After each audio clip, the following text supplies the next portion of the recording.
Atika, Kementerian Perusahaan Peladangan dan Komoditi melalui Lembaga Minyak Sawit Malaysia MPOB Wilayah Sabah akan membuka kaunter bergerak bagi perkhidmatan pembaharuan lesen MPOB. Usaha itu bagi memudahkan pekebun-pekebun kecil memperbaharui lesen masing-masing selain bertujuan mendapatkan maklumat permasalahan yang dihadapi golongan berkenaan untuk diatasi sewajarnya. Timbalan Menterinya, Datuk Seri Dr. Wee Jack Seng berkata inisiatif turun padang itu akan dilaksana dalam masa terdekat. Inilah kaedah yang digunakan kita dapat bantu terutama kepada pekebun kecil yang mungkin di semua kawasan berlainan isunya. Dan kami turun padang bukan saja dapat maklumat, kami juga dikumpulkan kalau ada isu yang boleh diatasi dengan serta-merta. Beliau menyatakannya selepas menyempurnakan Majlis Perasmian Pusat Timbang Koperasi Penanam Sawit Mampan Sungai Sibuga Berhad di Batu 12 Sandakan. Sementara itu mengenai sistem elektronik kumpulan buah segar secara dalam talian, Datuk Wee Jack Seng berkata ia dijangka dilancarkan tahun ini selepas melihat keberkesanan projek rintis yang dilaksana di Tanjung Piai, Johor.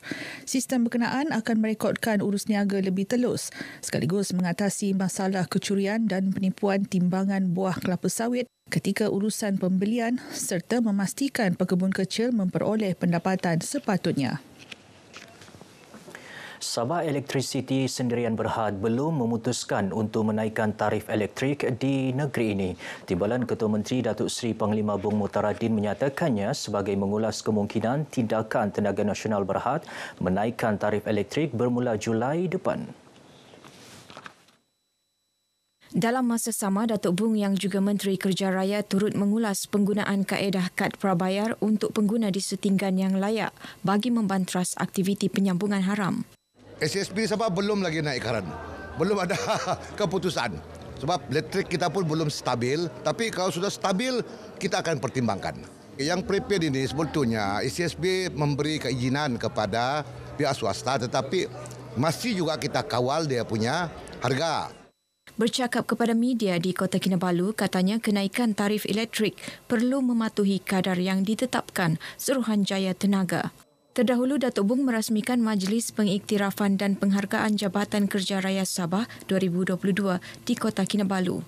Ketika berucap, Datuk Bung menggesa jurutera dan arkitek agar mengambil peluang menduduki peperiksaan Lembaga Jurutera Malaysia bagi melayakkan mereka mendapat gelaran jurutera profesional atau insinyur.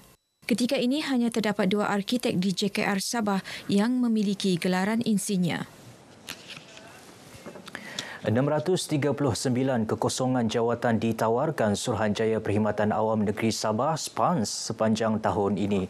Ia melibatkan pelbagai jawatan dan taraf pendidikan bermula Sijil Pelajaran Malaysia SPM hingga peringkat ijazah.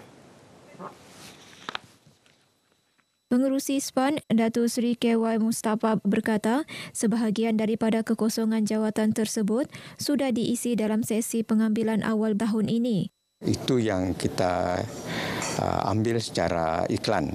Tetapi selain itu ada juga lantikan secara terus daripada Jabatan Perkhidmatan Awam itu pun banyak. Jadi kita iklan itu memberi peluang yang lebih luas kepada graduate, kepada lepasan sekolah. Datuk KY Mustafa menyatakan selepas mengadakan kunjungan hormat terhadap Yang di-Pertuan Negeri Sabah, Tun Dr. Johar Datuk Mahiruddin di Istana Seri Kinabalu. Tahun lalu, SPAN telah merekrut 742 penjawat awam daripada 98,208 permohonan yang diterima. Jumlah itu meningkat 218 berbanding 524 pengambilan penjawat awam bagi tempoh sama pada tahun 2020 melibatkan 71,467 permohonan. APMM Lahad Datu mempergiat penganjuran program kesedaran pematuhan undang-undang dan aspek keselamatan semasa melakukan aktiviti menangkap ikan di laut. Terbaharu program Sahabat Maritim dan kempen keselamatan maritim diadakan di Sekolah Kebangsaan SK Lok Buani Lahad Datu. Pengarah Maritim Lahad Datu, Komander Maritim Nik Muhammad Rizam Nik Muhammad Fauzi berkata penganjuran program diharap dapat mengurangkan risiko nelayan lemas dan hilang di laut. Ia juga bagi mewujudkan jalinan kerjasama antara APMM dan penduduk kampung, khususnya komuniti maritim.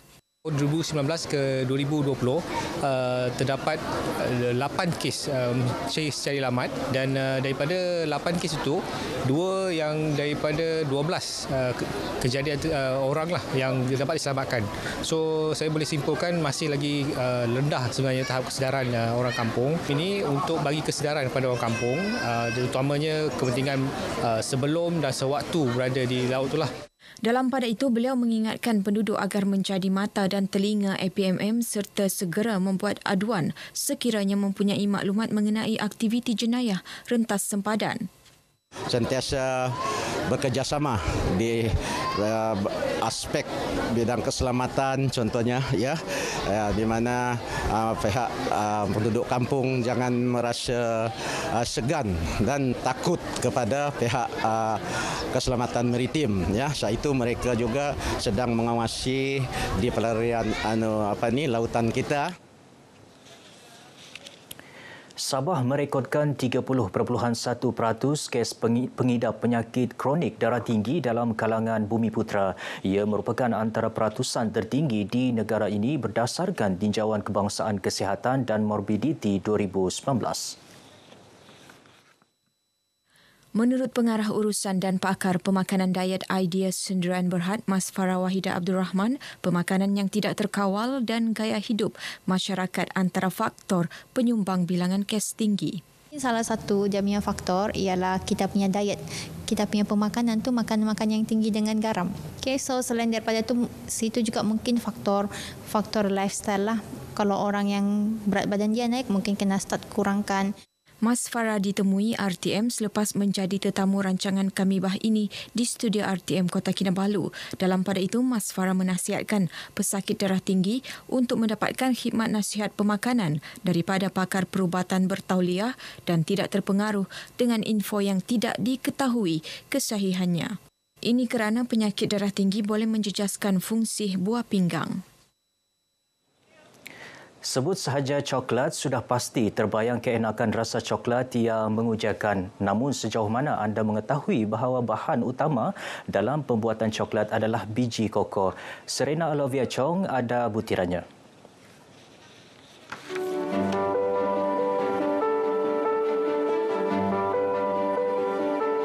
Jika anda ingin merasai sendiri pengalaman berada dalam dunia coklat melalui versi dan sisi yang berbeza, apa kata anda datang ke pameran Pesta Koko Sabah PKS 2022 yang berlangsung bermula 18 hingga 24 Jun di Pusat Beli Bola Imago Kota Kinabalu.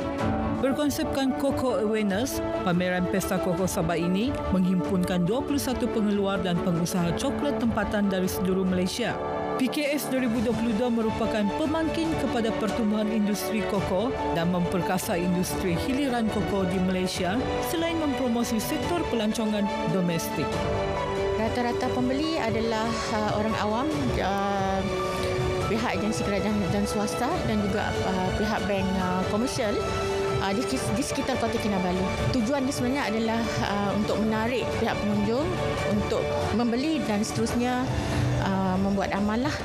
Saya punya kerja menghasilkan produk-produk kosmetik lah daripada koko. Kosmetik, produk mandian, penjagaan diri. Kita juga ada produk penjagaan gigi lah daripada koko. So kita gunakan ekstrak koko lah. Kita juga boleh melihat pelbagai peluang bagi usahawan-usahawan kecil yang ingin menceburkan diri dalam bidang pemakanan seperti koko. Kita lihat beberapa produk yang selama ini saya tidak tahu pula yang boleh dibuat daripada koko seperti kosmetik. Jadi harapan kita agar program ini diteruskan secara tahunan. Focusing on bringing more Malaysia, especially Sabah, artistic chocolates, so that it can be focused on giving to people. So that's why recently we developed certain of this packaging to actually tell the story about Sabah's culture. Dikilangkan dan dikaji oleh lembaga koko daripada lembaga koko dan banyak khasiat lah dari night cream ni, sabun koko ni. Selain pameran produk koko, pelbagai aktiviti menarik berlangsung sepanjang 7 hari penganjuran, antaranya jualan amal CSR coklat cookies, pertandingan makan coklat, persembahan muzik, demonstrasi coklat dan penampilan istimewa maskot kanak-kanak. Jom datang beramai-ramai ke Pesta Koko Sabah di basement Imago Shopping Mall, Kota Kinabalu. Enak dan berkhasiat, nikmati koko setiap hari. Jangan lepaskan peluang untuk mengunjungi Pesta Koko Sabah dan kunjungilah kami di gerai pameran Lembaga Koko Malaysia untuk mendapatkan maklumat berkenaan kosmetik koko. Saya Profesor Koko dan kawan saya Bobo Boy. Jangan lupa gerakan Pesta Koko 2022 di Imago. Baik, paparan itu mengakhiri berita dari negeri di bawah bayuh. Ikuti lebih banyak perkembangan semasa menerusi berita wilayah. Untuk berita seterusnya, kita kembali bersama Atika di Angkasa Puri. Silakan, Atika. Terima kasih Dia Sahlan untuk perkembangan di Kota Kinabalu.